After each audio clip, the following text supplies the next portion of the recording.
ठीक gecko main का सेंगल अभियान दो जे माझी बन बदल को अतु बन बांचाओ नोना जिनिस दो ठीक गेको मेन का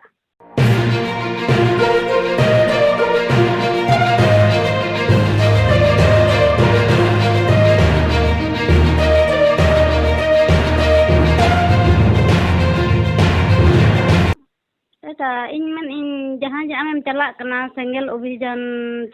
को जहाँ जे बुद्धिजीवी हर सला कजम रोपड़ होचुना चिकाते नित ओका सेद खन हो बाय समाधान नय बाबार धाव लेटर भेजा के रहो दुपुड़ुब रे कोनो माने लैगे बाको लैया चे जहाना हो बाको मेनेआ आदो ओना कोरेना गे हुनंग कज इन कुली बड़ा ᱧᱚᱜ कोआ जहाँ जे बुद्धिजीवी हर को मेना को उनको सला इन रोपड़ ᱧᱚᱜᱚᱜᱼᱟ हुना अच्छा और नितो माने थाना पुलिस लगत हो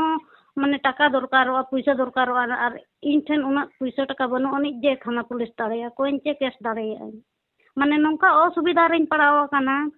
माने ताला होर रिन मिनाइन लकन बुझाइया ना हनते ना नोते ओका सेद हो बन गानोक काना उनका आदो ओना खातिर ते इन मेन इन नितो जहां गे बुद्धिजीवीयान होर को मेना को उनको सला इन रोपड़ा अच्छा और होय ओनाñ उइहर केआ ओना खातिर तके होला होñ फोन ला थानाम ठेन आदो निदो होñ दरिना से हें ना हो काटी इ हो बेस्तोरी ना है जाना अच्छा आदो नोवा कना गलमाराव जे सेंगल अभियान को नंबर दो मेना गे इन ठेज दो आदो अकोय को चेलकान होड़ा नंबर एम दरकारा जिला लेवल रेन से स्टेट लेवल रेन से जोनल लेवल रेन आर मतोर ने खान तो कलेक्शन माने मेना दो मेना होय आदो और आपे पूर्व सिंहभूम आम दो पूर्व सिंहभूम तो होय होय अब पूर्व सिंहभूम रेन से ओकारेन से जहां जदी ᱧᱩᱛᱩᱢ बाड़ाय मेना खान जे नुई गंके सला इन जोगाजोग लेखान बेस होइआ से जेलका इन मना उना मा बन दिसा का जे ओकोय सला इन जोगाजोग लेखान बेसोगआ चे चिका आदो आपे कोठन जे इन दो तो माने रा नेहरो कने जे ओकोय ठेन उनका रोपड़ लेन खान इᱧ समाधान हुइआ चे नोआ समाधानोआ मेनतेनते ओनाñ उइहरया अच्छा ठीक गया ओना तो होयतो जोगाजोग होचो दाड़ेयामा आदो मेनदिन उना गान गाते गावता संगठन तहन तुलुज सेंगल अभियान कथा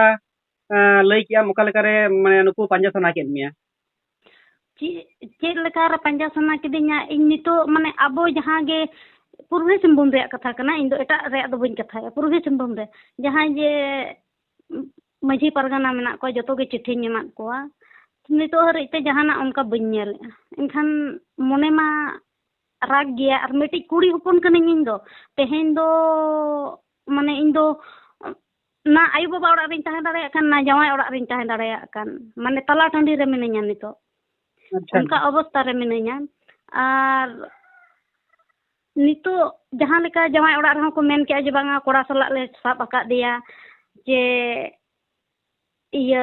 होय नेल आका दिया ले ओना जिनिस को मेन लेकिन ओना मेन माको मेन लेकिन एम ओडोक हतो बाको एम ओडोक आका दिया नितो हरिते ना इᱧ कथा को तोपा आका चेन हो बांगा होय 2 साल हुईना इनी सुबुर किया 2 साल हुईना लेकिन चेन हो बइन मेता को अकोय हो ako te ko men ke je banga nyel akak dia le che sap akak dia le mentente enkan nitu hari te hon bako iya emodok akak dia enkan in do tiga marangin jalti ke te tehen na inya katha ko to bangke na in beste jahan rege ko tahen hicoin kan अच्छा जाय हो कथा ना धरम दिएड़ा जहां YouTube channel में ना नेला तहे kana itu aburen पुरुधुल को से माझी मापाजी को आते गलमारा थे kana गंके हो अदो होना इहो का क्वेश्चन कटी कुली सनाई कना जे आम मेने जे एम उडुक से बापा होय अदो नोआ बापा एम उडुक गेम ओका लेकारे मने हुयन तमा आर नोआ जे जोड़ा रुड़ा मा उनियाते गलिन तहन मा नोआ दो बाय संभव आकी ओना हो अडी बेस कथा गम कुली किदिना बा मेनते दो बांगे जोड़ा रुवड़ नेल में मिट्टी कुड़ी होपन अडी बाहर रे कोशिश ला जे इन ओना ओड़ा रि संसारा अच्छा ओना उनी होर साला तीन परिवारा उनी होर साला ते जीवन नी खंडाव तिया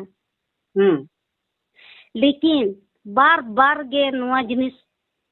बाय गान लाना चे बाय सक्सेस लाना इnya इन हार गलती हार जहां जे आजा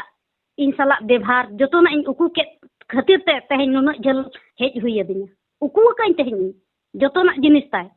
उकू खातिर ते तहे नुना जलिन हेज अकन जुदी उन लहार गे नोआ जिनिस इन कमी के आते नुना जल बन हेज को अच्छा आयो बाबा ओड़ा रे लई किया अतु मोने हर ठेन हुई लई किया लेकिन अकोय हो बाको ध्यान दिया चिकाते आयो बाबा ओड़ा रमा रेंगेज गियाले अकोय चेत चिका हमा आ छुटकी आयो कना जुदी निजर एंगाते तहेना एनखान दो उनी दो कटी रहो उइहर न्योगाय होय ᱤᱧ ᱢᱟ ᱱᱤᱡᱮᱨ ᱮᱸᱜᱟᱛ ᱢᱟᱭ ᱵᱟᱝ ᱠᱟᱱᱟ ᱪᱷᱩᱴᱠᱤ ᱮᱸᱜᱟᱛ ᱠᱟᱱᱟ ᱮᱱᱠᱷᱟᱱ ᱩᱭᱦᱟᱹᱨᱟᱭ ᱚᱠᱟ ᱠᱷᱚᱱ ᱤᱱᱠᱟᱹ ᱛᱮᱫᱚ ᱟᱞᱮ ᱫᱚ ᱢᱟᱱᱮ ᱤᱧ ᱫᱚ ᱱᱤᱛᱚᱜ ᱞᱟᱹᱭ ᱥᱟᱱᱟᱧ ᱠᱟᱱᱟ ᱤᱧᱟᱹᱜ ᱟᱞᱮᱭᱟᱜ ᱪᱮᱫ ᱪᱤᱠᱟ ᱠᱟᱱᱟ ᱡᱚᱛᱚ ᱠᱩᱲᱤ ᱜᱤᱫᱽᱨᱟᱹ ᱱᱤᱛᱚᱜ ᱢᱟᱱᱮ ᱪᱷᱤᱱ ᱪᱷᱟᱹᱛᱩᱨ ᱟᱠᱟᱱᱟᱞᱮ ᱟᱞᱮ ᱵᱚᱭᱦᱟ ᱫᱚ ᱵᱩᱲᱠᱤ ᱨᱤᱱ ᱜᱤᱫᱽᱨᱟᱹ ᱫᱚ ᱡᱚᱛᱚ ᱞᱮ ᱪᱷᱤᱱ ᱪᱷᱟᱹᱛᱩᱨ ᱟᱠᱟᱱᱟ ᱛᱤᱱᱟᱹᱜ ᱵᱚᱭᱦᱟ ᱟᱯᱮ ᱫᱚ ᱵᱤᱠᱷᱨᱟᱣ ᱟᱠᱟᱱᱟᱞᱮ 4 ᱦᱚᱲ ᱟᱞᱮ ᱠᱩᱲᱤ ᱢᱤᱫ ᱦᱚᱲ ᱟᱭ ᱠᱚᱲᱟ ᱛᱟᱞᱮ अच्छा ᱡᱟᱦᱟᱸ ᱡᱮ ᱤᱧ बाबा छुटकी अगू किदिया छुटकी अगू केत किना बारिया ओना कारण ते मामो ओड़ा दुआर बाले नेलका मामो ओड़ा रे दुआर बाले नेलका आले तेहेन हरिते गोज एना ताले मिटी हुडिन कुड़ी आली इनिज बयहा हुडिनी गोज एना मामो ओड़ा रे दुआर बाय नेला मणि ताई मेटायना तेन उनका अवस्था रे मेना ले जतो ले बिखराव कना तो अकोय हो माने इन तिंगु केटे कना ते नोआ कथा रकब लगा लेकिन अकोय कुड़ी हो जे जहां जे इन दिन बयहा बारिया मेना किना आरो कुड़ी गिद्रा जे उनकिन दुकिन मेना अलिन दो बाबा बलिन अपमानी हजार बहु अगू को रहो बलिन अपमानी आलिया उइहर नोआ ताहेरन जे बाबा कनाय बाबा दो बाबा अपमानी उनी मायांग रिन कना बना बो केदा बन अपमानी अच्छा ठीक गया लेकिन जायहोक नोआ गिन मेना जोगाजोग दो मेना गया आडी उतर गोंके साला दुलुप तिंगु हुई बाड़ा वाकान गया अब आम जेहेतु मेने जोगाजोग दिन जोगाजोग मा उनको ठे नेहरो में आर चे डिसीजन को एमाम कन ओना लकाते होयतो कामी दाड़ेया आदो ओना कटी बाड़ाय सना के दिया चेदा बापा कथा मेना चेदा जोड़ाव कथा बाम मेने आ चेदा सिंगल बिनम पांजा के कुआ नोआ को हुगली सना के दिन तिं कुली केन मिया होय अदो इनो खराब दो बन बुझोया कुली रे हो अधिकार मेना चे ओना रेया बाड़ाय हो लगती कना जे चेदा नुना जे चिकाते इन दो अडी जोर नितो जीवी गेजरना इन मांग ते जहां जे नुई भगवंत मुर्मू ना मेन हचो किया जे बांगे ओंडे होय सोलहे का अब नोआ कथा जहां जे अबिन बिन इया कना मिठेन कबिना बोन ठीक गया ओना हुन मना बताओ कि मना जो 2023 रे कथा कना नोआ दो मना बताओ कि ठीक गया नोआ नपाय ओखन अडी नपाय कथा कना लेकिन ओना मा तो बांग हुई लना नितो हरि ते ना दुपुरु हुई ना 1 साल हुई ना नितो चेत हो बाय चिका लना चिका सोलहे ना आम गे लई में अच्छा चिका सोलहे ना सोलहे चिका सोलहे ना नितो कटी बाड़ाय सनाइन केना मेनदिन माने आमरेन जहाय ओड़ा हड़ कनाय से हां आदो किंबा आम जहां ओड़ा को जावाय ले मिया उनको ओड़ा रन होड़ा तिहिन गपा कोनो ओपिनियन मेना ताको जे नुई जुदी कोनो क्रम कते आलो आरोले ओड़ा तलाइया से नुई दो कोनो दिन गे बाले अपना रिया नवा निये किछु बाड़ाया हां बाड़ाय आदो चिलिका उनको चिंता भावना तिहिन गपा उनको तेहेन गपा निया गे चिंता भावना मेना जे उनी जुदी नोआ ओड़ा ए हिजुआ एनखान नुई दो आरहो जहां जे इन हाथा मटी रिया इन जे जहां नोटिस जे जहां आको सला इन लड़हई लना तहन ओना जिनिस ओपन रोड़ा मेंटेनते नुई दो नोआ ओड़ा रे दो नोआ अतु रे दो हेज गे बांग लगती कना नोआ गे ताले गोल मेला के जेलो कना जे आम दो ओना तेगे नेल दाम जे परिस्थिति आदो कोनो मते बांग जुतुआ ताले इतो बापा से मुडुक लेकना परिस्थिति के आमेम पांजाया हो यार चिकाये अच्छा चिकाते इन मा ओडी सेनो खान ना इन जवाया जहां अधिकार कना इन जवाया जहां हिस्सा कना ताई ओना दुन हताव गिया अच्छा इन जवाया हक कना ओना दो हन्यार हरामा हक कना और ओना दो एटा हर दो बाय दो बि दाड़ेया अच्छा ओना दो इन जवाया कना और दिन को सोशल मीडिया रे मेना मिया नो मिद दिन हरिन कुली मिया आमरन गिदर पिदर दो मेना को से बना को मेना किना बारिया मिटी कोड़ा गिदरा मिटी कुड़ी गिदरा कोड़ा गिदरा दो नितो हली रे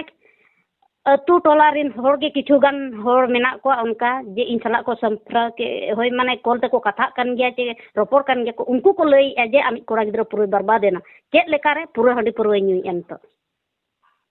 आज बाबा दो चेत हो बाय चिकाय ना ओलो पढ़ाव रे ध्यान किन कन ना चेत रे हम बांगा आदो बानार आज एटा मस्ती रे बानार के मेना किना आज बाठे गया आज बाबा ठन के बनार गे मेना किना इन दो चिकाते इन सिकिन मारांग कना तिना गान बयस तकिना नितो कोड़ा गिदरा दो 18 साल लेबे देआ आ कुड़ी गिदरा दो 16 साल अच्छा ठीक गया और जायहोक जुदी आम परमिशन इमाया नवा काटी मैसेज